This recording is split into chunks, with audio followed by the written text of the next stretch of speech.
is only the third collections. I wanted to see how we could take all the effort that we put into the first and the second, what we had created with Stephen and the team for the image, and how do you bring that forward? How do you take organic, and you put electricity into it? You know, like the very first silhouette that we did for the brand was Julia Novus wearing an organic dress, and in the background you have a saran wrap. And for me, it was like, how do you take that like background figure and bring it forward? Like, how does it, if that was to pass through it? Internally, we made all these different little swatches. We always do these like swatch books. And I kind of liked if it was like a kind of orgy of textures. You know, organic with electricity, the labels, turn it into fabric, you know, put metal into organic.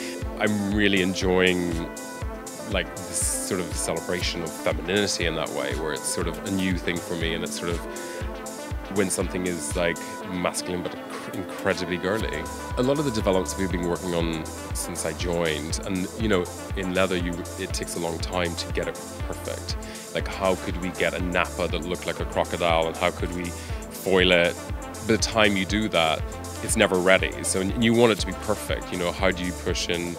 We wanted to push like organic material into a leather, and how do you get organic leather with that in it? And trying to working with this idea of sustainability, this idea of where we are in culture in terms of plastic, and this idea it's not really the plastic that's a problem, it's the human that doesn't deal with the plastic, right? Do you know what I mean? As we don't deal with it properly. So I kind of like that you had a trouser that became as precious like glass. You know, it's like kind of like Cinderella slipper. At the beginning we had the fish necklace, which is like a thing, and then across the tops are Canadian geese randomly, but somehow it worked.